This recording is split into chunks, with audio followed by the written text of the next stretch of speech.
كيبدا الفيلم ديالنا مع كريشنا والتوشه ديالو جالسين جنب البحر وعايشين الرومانسيه. حبيبه واش كتخيل شي نهار غنتفارقوا؟ شنو هو؟ والله فكر شي واحد يبعدنا على بعضياتنا تنحبوا من هاد الكره الارضيه. ما تنساش طاقي لنا داك صاحبك الكذاب اللي كيبقى طالق على التوت. سيريه الايام وجيه الايام، من بعد سنوات كثير على هاد الشان نمشيو للحبس المركزي في مومباي. هاد الجثه سميتو صورتي، رئيس عصابه خطيره مشدود في هاد الحبس طاغي على عباد الله مساجين وحراس، وعزيزه عليه شي حاجه سميتها يسلخ بنادم، راشقه لي يشبع فيك مسمان معصب يشف عليك. المهم فيك طلب من الله الطرف حقك شي ملويه. واحد الصباح هو غادي ياخذ جطو في البيدانسي سلم عليه واحد الحارس، هو يضحك معاه عصرو من ظهره كان يجيفو على نقشه. دخل المطعم لقى صف ديال عباد الله كيتسناو، طبيعه الحال هرف عليهم كاملين، وقف على خوتنا اللي كيفرقوا الماكله، حط لي خونا جطو ويخنزر فيه ديك اللعيبه ديال التزيد شي مغرف. خدا ماكلتو وتحرك يشوف فين يجلس، وهو غادي بان لي واحد بنادم مسغول جالس في واحد القنش بوحدو كيخشي في وجهه. وقف عليه قال لي تقعد اخينا تقعد تقلب على راسك، هاد البلاصه راه ديالي. ويا المشاهدين المسغول طلع هو كريشنا. المساجين كلهم كلاو الخليع وبداو كيتهامسوا مع بعضياتهم. ناري يدبر على اليوم يقتلوا. نقز واحد الشيباني وقال لهم مادام ما حيدش نضادر ما تخافوا من والو.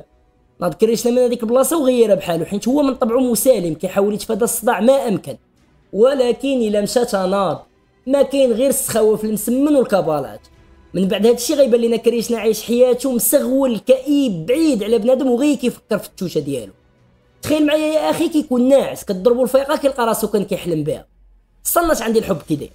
واحد الصباح هو جالس فاتله مع المساجين كيصايبوا شي لعيبات بالوراق، جا عنده واحد الحارس قال لي يلا معايا لمكتب المشرف. دخل عند المشرف لقاه هو والمحامي، هو يقول لي المحامي السي كريشنا عندي في الملف ديالك باللي انت مسجون حيت قتلتي جوج ديال عباد الله في محاوله الدفاع على شي بنت، والغريب في الامر ان هاد البنت زارتك غير مره واحده من النهار اللي تشديتي، وما عمر شي واحد بقى زارك من وراها. ومن بعد هاد المده اللي دوزتي كامله قررت اللجنه ديال السجن باش تخرجك حيت انت سجين مثالي ومنضبط. مبروك عليك، غدا غتخرج. غنخرج؟ حتى فينا نمشي فين؟ راه 22 عام وانا مسجون، ما عندي حتى واحد نمشي عنده، غير يخليوني هنا تنموت. شنو هو؟ تبقى هنا؟ انت واش كتسحب عندنا لوطيل؟ سير وجد حوايجك راه غدا غتخرج. خرج كريشنا من داك البيرو بقى كيفكر ملي غيطلقوا فين غيمشي. تلافت وراه هو يبان لي صورتي شاد واحد المسجون من شعرو كيشنتف فيه، هو يقول مع راسو لا سلخت بنادم غيزيدوني الحبس. افير مزيانه. وهو يحيد النضادر وقصدو شدو من ودنو، بقى كيعشق فيه ما طلقو تدغدغ ليه وجهو مزيان ودخلوا الفكاك.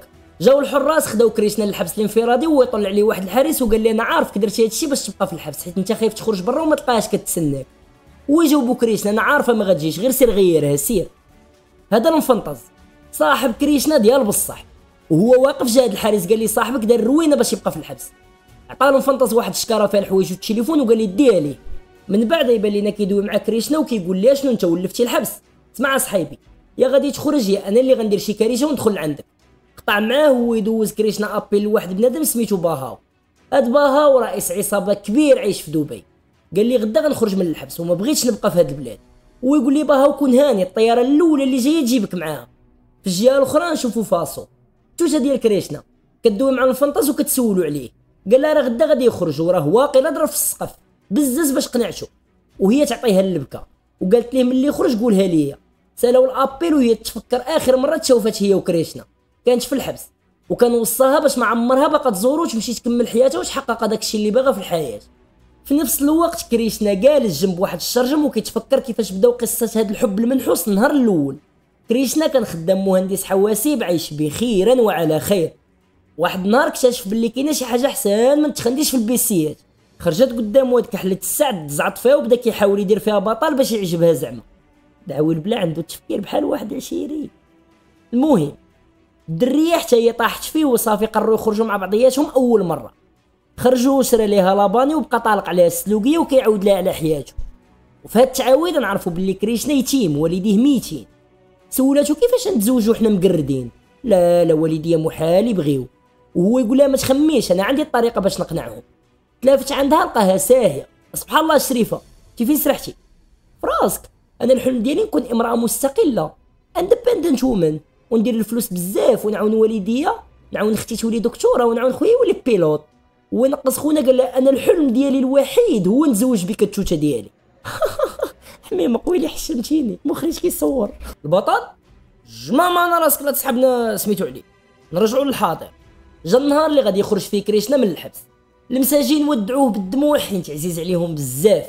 خرج لقى صاحبو المفنطس كيتسناه، جا كيجري عنده عنقو فرح بزاف ما عرف يضحك ولا يبكي، تخلطوا عليه الاحاسيس وهو يلاحظ باللي كريشنا كيدور في عينيه. قال لي غير ارتاح اخويا ارتاح راه ما جاتش، اجي نضربوا شي تصوير اجي. في الجهه الاخرى فاسو مقابله مع البحر وكتفكر في كريشنا، وقف على راجلها قال لها بلي نتشاوفوا وهنا غنعرفوا بلي التوته تزوجات. قلبت تليفونها لقات المفنطس صيفط لها التصويره. نرجعوا عند كريشنا، مشى دخل المحل اللي كان خدام فيه وبقى كيتفكر ايام زمان ملي كان خدام. في واحد الليله كان سال الخدمه وهو غادي للدار تفكر باللي نسى شي حاجه. رجع للمحل لقى 3 ديال الشفاره شامقين على مول المحل بغا يديو ليه رزقه، هو يقول لهم صاحبنا الفلوس اللي كانت كامله ديناها للبنكه، غير سيروا غيروها ولا غادي نولي مشبكه معاكم، على الاقل غادي نكمش في واحد فيكم ما غنطلقوا حتى يحضر المخزن، وديك الساعه غادي يجبد صحابو وغطيحوا كاملين، اللهم غيروها. هذاك الشيء اللي كان، طلقوا الشيباني وفرطوا بحالهم. رجع كريشنا لحومتو عيط على واحد صاحبو سميتو باكيا، خرج عنده ويعطيه واحد المسمنه، قال لي مالك حمار مالك شفارو مكلخ جاي باغي تكريسينا بحال زعما ما غاديش نعرفك من هادشي اللي داير في يديك. تجمعوا عليهم الناس وهو يطلقو خلاه يمشي بحالو حيت ما بغاش يشوهو. نرجعوا للحاضر وكريشنا كيفكر في هادشي، جا عنده الشيباني اللي كان فكو في هذيك الليله، عنقو حط ليهم طبيله هو وصاحبو باش يفطروا مجموعين. قال لي صاحبو صافي صاحبي غادي تسافر اليوم، يلا معايا بعدا غير للدار نشوفوا موالين الدار، من بعد ان شاء الله. ويعاود يقول ليه شوف بعدا هي فاس قبل ما تمشي صاحبي، هذاك الماضي ما بغيتش باقي نعيشو، هذاك ماضي اليم، عندي امنيه وحده لا قدرتي تحققها ليا، بغيت نمشي نجلس في البيت اللي كنت كاري واخا غير قسمين. ياك المرضي من نيتك راه يكونوا كارينو شي ناس، غير شوف ليا كيفاش الله يعزك اخي المفنطس. هذا المفنطس باش يقضي لي الغرض هو يبدا يتفكر ثاني ملي كان بدل الخدمه وكان عيط عليه المدير قال لي قررنا باش نصيفطوك لالمانيا حيت انت كتخدم مزيان تبارك الله عليك. نيشان مشى عند التوته ديالو كيجري قالها لها وقال لها حبيبه انا ما نقدرش نبعد عليك عامين كامله راه بزاف، وهي تنوض عن نقاتهم من اللور وبدات كتواسي وشجعات وقالت لي حبيبه عامين دغيا دوزو مزيانه لك دير مستقبلك وتجمع الفلوس باش نتزوجوا ونكملوا حياتنا مع بعضياتنا. المهم دوزوا هذاك النهار مع بعضياتهم بخير. بالليل رجع لحومتهم في واحد البلاصه بعيده على دارهم باش حتى واحد من الجيران ما يشوفوا مع بعضياتهم. بقاو واقفين واحد شويه كيهضروا ودعاتو ومشات لدارهم، وهي غادا في الطريق للدار تعرضوا ليها 3 سدوا ليها فمها وجروها لواحد المخزن تما. بقات مجاره معاهم، هربت حدا الباب وعيطات عليه بحر جهدها كريشنا. خونا سمعها مشى كيجري، دخل لقى صاحبو باكي وجوج اخرين شادينها. ايوا يا الحبيب التوته في خطر، هز واحد الحديده وحل الواحد في قرجوطو، دار عند الثاني خشى لي حديده في صدرو، باقيه معاه شاف القضيه حامضه وما حماناش عيط جبد مع الزنقه. شد كريشنا هذوك الجوج اللي قتلهم وبقى مجرجرهم من رجليهم في الزنقه، زعما ديك اللعيبه ديالها الشانتيو ناري ويزعم شي واحد يقرب ليها. نرجعوا للحاضر وصاحبنا جالس كيتفكر في هادشي، جا وقف عليه المفنطس قال لي يلا راه دويش مع الناس يخليوك تدخل البيت. مشاو لهاديك الحومه، بقى كريشنا كيتفكر شنو دوز فيها. دخل البيت وهو يبدا يتفكر نهار اللي خدا العبار ديال صبعها باش يجيب لها الخاتم ديال الخطوبه، وقالت لي بارك عليك غير هذا ديال البلاستيك قادي الغرض. وكان هذاك هو النهار اللي كريشنا ضرب باكيا حيت كان بغى يسفر مول المحل. مشى بالليل دا الخاتم للدار، خرج وراه ليها من البالكو ورجع دارو في البواطه ديال ديجانكتور. في هذيك اللقطه نيت كان باكيا حاضي من الزنقه وهي فين قرر انه ينتقم ليه من صاحبته على قبل المسمنه اللي عطاه قدام عباد الله. نرجعوا للحاضر، دخل كريشنا فتح البواطه ديال الديجانكتور ما لقاش الخاتم، ودخل عليه الفنطاس كيجري قال لي جري فاسو جات. خرج كريشنا وشاف التوته ديالو من بعد 22 عام ديال الحبس. نزل عندها وهي تجبد لي الخاتم اللي جا على قبلو وقالت لي كنت عارفك غترجع على قبلو، وداتو معاه جنب البحر البلاصه اللي كانوا كيريحوا فيها ديما، وقالت لي حشومه عليك كنت تمشي بلا ما تشوفني. جاوبها هربت حتى عييت وانا واقف معاك دابا. وهي تقول لي هذيك الليله الكحله كون غير وصلتيني للدار وشافونا الجيران ولا هادشي اللي وقع. قال لها ما ديري والو في بالك، المكتوب ما منه هروب. وهما واقفين صون على راجلها، قالت لي راجلي كيصوني راه اصلا باغي يشوفك ويجلس معاك. كريشنا مع سمع هاد الهضره بقى مصدوم من انها عاودت لراجلها عليه. يا قلت لك هادشي اللي كان يبقى بيناتنا ما تقولي حتى واحد. قالت لي انت كنتي قلتي لي سيري تزوجي وكملي حياتك وحققي حلمك، وانا ما عطاتنيش خاطري ما نقولش لراجلي على هذاك الشيء اللي درتي على قبلي. في الليل غايبه لينا المفنطاس غادي لواحد القنش باش يجيب لكريشنا الباسبور ديالو، عطى الورقه لواحد خيتي وهي تعطيه الباسبور. في الجهه الاخرى يبان لينا كريشنا مشى مع فاسو لدارها باش يتلاقى مع راجلها، ولي اول مره كريشنا كيحيد النظاظر بلا ما ينوض شي قرباله. دخل للدار جا عنده راجل فاسو. شكون غيطلع راجل فاسو؟ هو النائب العام ديال مومباي. دابا 12 عام باش تزوجت بالمدام، وكانت شرطات عليا باش نهار اللي تخرج نخليها تشوفك. نقزات فاسو قالت لراجلها كريشنا اليوم مسافر لدبي. خونا ما قداتو فرحه ملي سمع هاد الاخبار حيت خايف من مراتو دير ليه ضريبه، وهما جالسين التليفون ديال خيتي بقى كيصوني. واحد اللقطه ناضت تمشي للمحل ديالها حيت عندها شي مشكل في الخدمه. راجلها هو يستغل الفرصه وسول كريشنا شنو وقع نهار الحادثه، هو يقول لي وصلتها لدربهم وبقيت بعيد باش ما يشوفنا حتى واحد. واحد اللقطه سمعتها كتغوت، مشيت لقيت 3 دايرين بها وانا شبكه معاهم، قتلت 2 منهم والثالث هرب. وصيت فاسو باش تمشي لدارهم وما تقول حتى شي واحد شنو وقع. مع سالا كريشنا هضرتو هو يصوني عليه المفنطز. جاوبو خونا رمان ودار له البارلور، عطى التليفون لكريشنا وهو يبدا المفنطز كيهضر. يا قلت لك ما تمشيش عند داك خينا للدار، راه غيبقى يستفز فيك وغتولي دير شي مصيبه ثاني.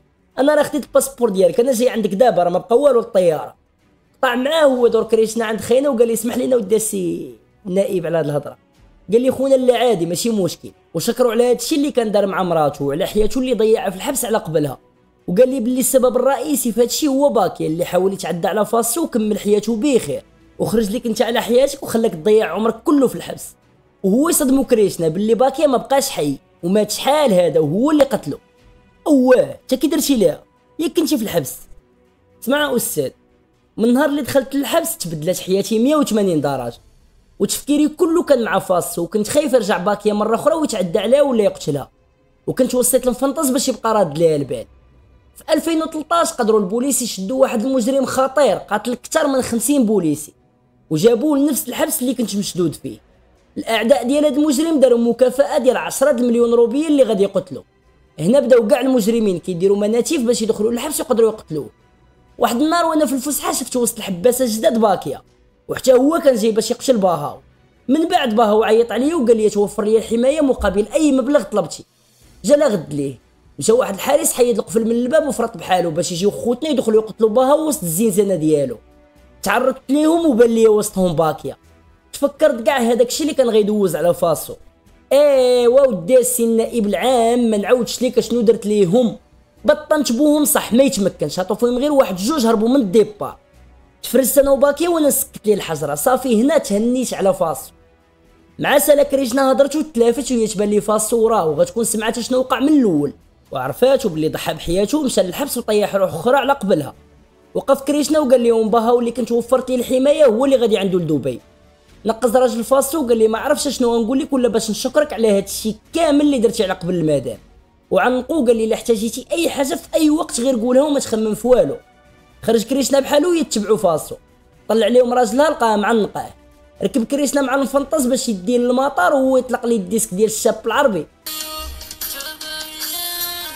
شاف فيه كريشنا وقال لي هاكاك زيد في قسم ما يزيد، ويقول لي المفنطز من الاول كان عليك تقول لها تسناك تخرجوا وتكملوا حياتكم ومريضنا ما عنده باس. وهو يصدمو كريشنا باللي ملي شدوني في الحبس جا وقف عليا واحد بنادم وقال لي خصك تنضم لشي عصابه ولا غادي يقتلوه. مازال ما كملش هضرتو جا واحد خشالي جنويه في عنقو سكت لي الحجره. تما عرفت باللي في اي لقطه يقدروا يقتلوني، وما بغيتش نخليها بحال مرات المنحوس ما هي مطلقه ما هي عروس. لا غد ليه مشيت سولت على اخطر واحد في الحبس معاه وراوه ليا وقفت قدامه وعطيت لمو بواحد الصليه طارت خنونته. كيا شو اش داروا ليا بالعصا في ديك الليله، ولكن على الاقل عرفوني ما عندي ما نخسر وعطاوني اتساع. نمشيو عند فاسو وهي واقفه مع راجلها قالت لي انت درتي لي مشكل في الخدمه بالعاني باش نمشيو نخليك انت وكريشنا وتسمع منه الحقيقه. هذاك الشيء اللي قال لك ماشي هو اللي وقع. يلا حل ودنك دابا واسمع الحقيقه ديال بصح. نهار اللي كريشنا وصل التوشه ديالو فعلا بقى بعيد باش ما يشوفوهمش الجيران، وفعلا خطفوها باكيه وصحابو باش يتعداو عليها. دخلوها للمخزن بقات مفاتنه معاهم وبالغلط دفعت واحد جابها دف مع واحد الحديده مات واقف، والثاني خشات لي حديده في عنقه سكتات لي الحجره. باقي واخا مجرم شاف الديكور كلا الخليع وهرب. مع خرج كيجري شافو كريشنا بقى تابعو. واحد اللقطه شاف التوشه ديالو واقفه مصدومه وحداها جوج رواح طايحين. حيد لها الحديده من يدها وقال لها سيري للدار وما تقولي حتى شي واحد شنو وقع، انا غادي نلبس التهمه. قالت لي لا ما نقدرش نخليك تمشي للحبس وانت ما داير والو. وهو يفكرها باللي كتحلم تولي مستقله وتعاون عائلتها. هو غادي يدوز الحبس وغادي يخرج ويجي يتزوج بها. خرجها سد الباب وجر هذوك خوتنا من رجليهم وخرج باش يبان هو اللي داير الجريمه. هي اتشعني بس لابس مونتي في قد الخلا باش هي تحقق الحلم ديالها وتعاون خويا يولي بيلو. انا بعدا وحق الرب ما نعقل عليها. الحب فيه تضحيه، ولكن اخويا 22 عام راه قاصحه ما يجمع غلفهم. نرجعوا عند فاسو تكمل لينا. ملي تشد كريشنا من بعد شي اشهر تحكم ب 25 عام. مشات زارتو وهو يقول لها الا كنتي كتبغيني بصح ما تبقايش تجي تزوريني وسيري تزوجي وكملي حياتك وحقي احلامك. راجلها مع سمع هادشي بقى مصدوم وسولها امتى غيرجع كريشنا، وهي تقول لي ملي خرج وتبعتو سولتو قال لي ما غاديش مازال يرجع لمومباي، وملي عنقتو راه قلت لي بلي انا السبب باش ما حققش الحلم ديالو، وهو يقول لي حلمي كان هو نتزوج بيك، وكل ما مشيتش للحبس انا كنتي غتمشي انتي، وعاوتاني ما غاديش نتزوج بيك. حتى لهنا نكونوا سالينا الفيلم ديالنا، والعبره منه هي ما كاين لا تضحيه لا سيدي زكري، اللي دار شي مصيبه يقد عليها، تبغي تبان بطل ولا بطله تولي جار شي 25 عام باطله. المهم الا عجبك الفيديو خلي معاك شي جيم كومونتير بارطاجي مع صحابك، سبسكرايب القناه باش يوصلك الجديد. يلا سيدي تهلاو في راسكم، السلام عليكم.